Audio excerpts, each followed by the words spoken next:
Movie Manak presents 2005 horror sa Thailand, pelikulang thriller, Shutter. Spoilers ahead, subscribe, and masiyahan merienda.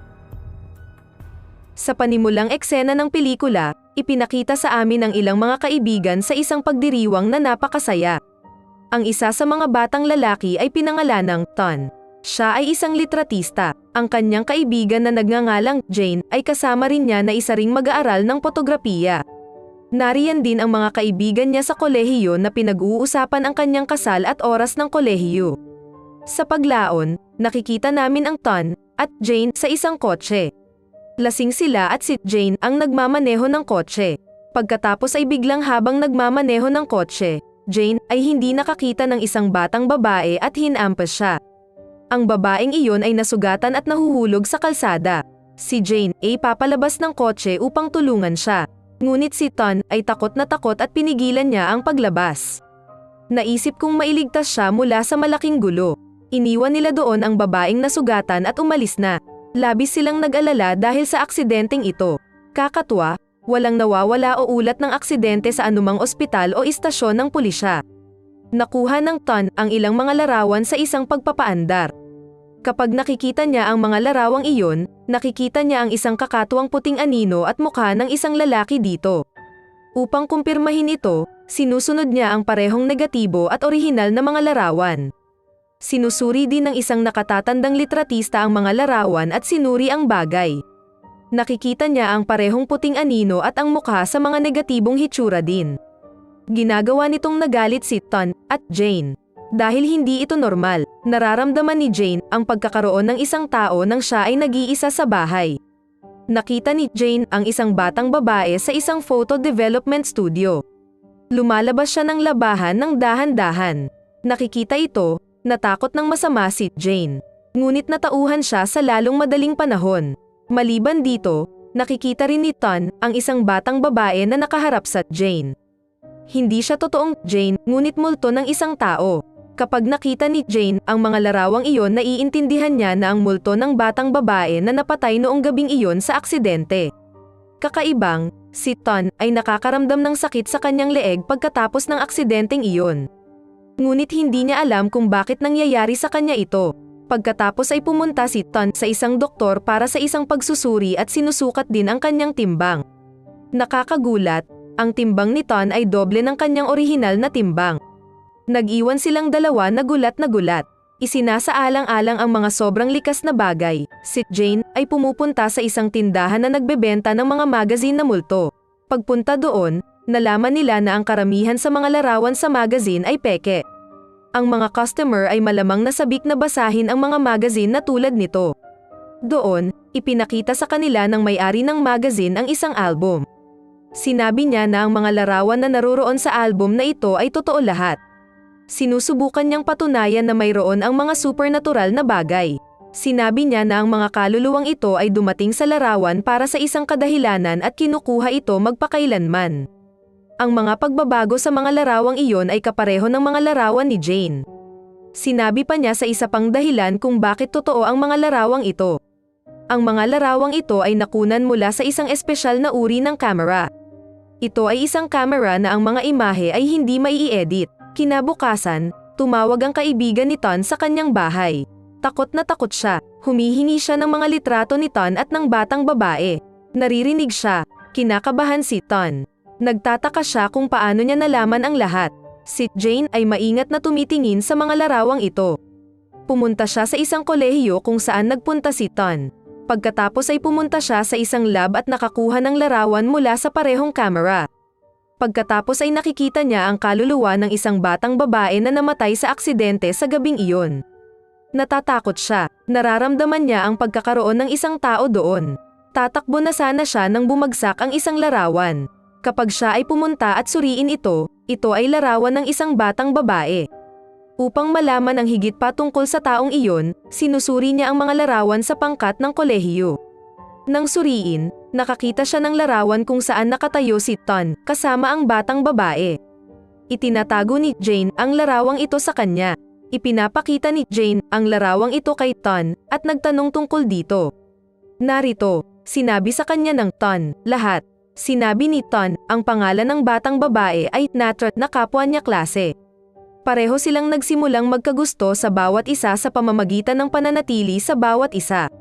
Ngunit biglang isang araw, tinanong siya ni Ton na wakasan ang relasyon na ito. Napakalungkot nito sa kanya, pinagputol niya ang kanyang ugat at blackmailed Ton na susubukan niyang magpakamatay kung iniwan siya. Sinabi rin ni Ton na ibinahagi niya rin ito sa kanyang kaibigan. Sinabi ng kanyang mga kaibigan na nangangako kaming hindi siya gagawa ng anumang katulad nito at gagantay sila sa kanya. Mula sa araw na iyon, ang Natra ay wala nang makita sa kolehiyo. Walang alam si Ton tungkol dito. Tinanong siya ni Jane na bakit ginugulo siya ng multo ni Natra at hinahabol siya. Si Ton ay pumupunta sa bahay ng kanyang kaibigan na kung saan ay tuluyang nagkalayo. Pagkatapos ay bigla niyang nakita ang kaibigan na nagtatangkang magpakamatay. Sa isang maikling panahon, tumalon siya mula sa gusali at nagtatangkang magpakamatay. Ngayon ang asawa ng kaibigan na iyon ay nakakatugon kay Ton at Jane. Tinanong niya si Ton na kung ano ang nangyari sa iyong mga kaibigan at kung ano ang ginawa mo na lahat ay nagtatangkang magpakamatay sa pamamagitan ng paglukso sa gusali.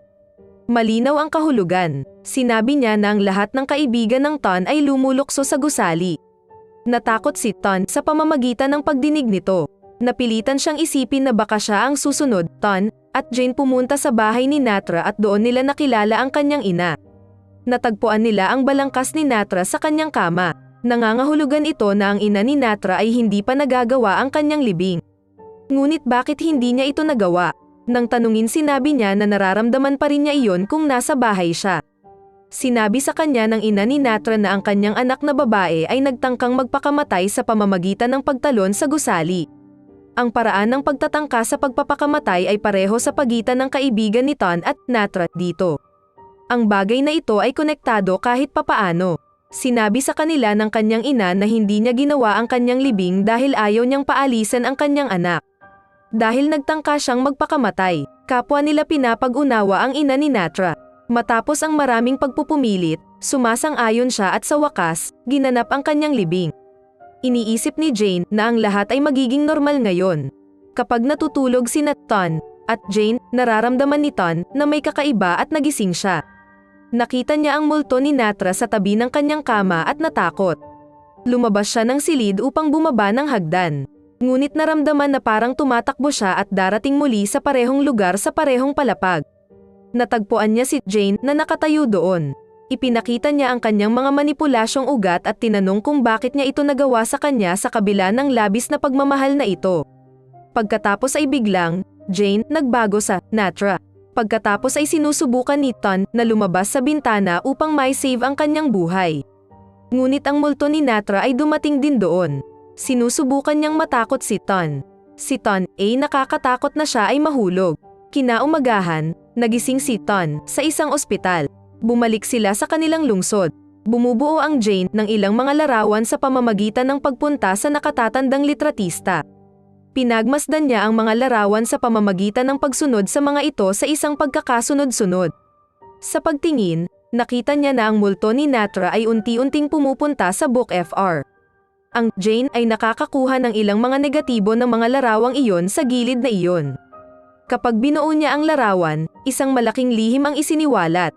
Sa katunayan, ang lab kung saan nagpunta si Jane ay kung saan sexual na inabuso ng mga kaibigan ni Ton ang Natra. Ginawa nila ito dahil sa pag-blackmail ni Natra sa pagpapakamatay. Sinabi niya rin sa kanyang mga kaibigan.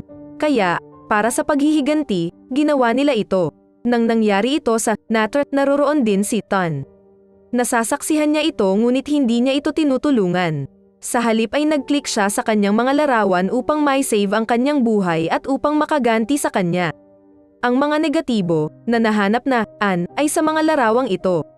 Ang kaibigan ni Ton na ipinakitang nagtanong tungkol sa mga larawan at ang batang babae ay tungkol dito. Matapos ang araw na iyon, nagtangkang magpakamatay si Natra, ngunit nagsimulang habulin ang kaibigan ni Ton upang maghayganti. Dahil sa kanyang takot, isa-isang nagtangkang magpakamatay ang lahat ng mga kaibigan ni Ton. Galit na galit si Jane at nagtanong pa siya tungkol sa Ton. Tumatanggap siya ng kanyang kasalanan dito.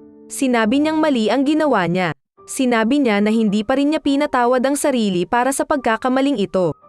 Sinasabi niya na pinagsisisihan niya ito. Ngunit hindi siya binabayaran ni Jane ng tainga at dahon. Natakot pa rin talaga si Ton dahil sa multo ni Natra. Naramdaman niya ang paligid niya. Naisip ito, nag-click siya sa mga larawan ng buong bahay gamit ang camera na iyon. Nais niyang suriin kung nasaan ang Natra sa oras na ito. Ngunit hindi niya nakikita ang Natra sa mga nakunan ng larawan. Itinapon niya ang kanyang camera sa galit. At pagkatapos ay nakunan ng larawan. Nagulat siya nang makita ang larawang iyon. Sa katunayan, nasa balikat si Natra. Isinasara ni Natra ang mga mata sa pamamagitan ng pagpatuloy ng mga kamay sa mga mata sa galit.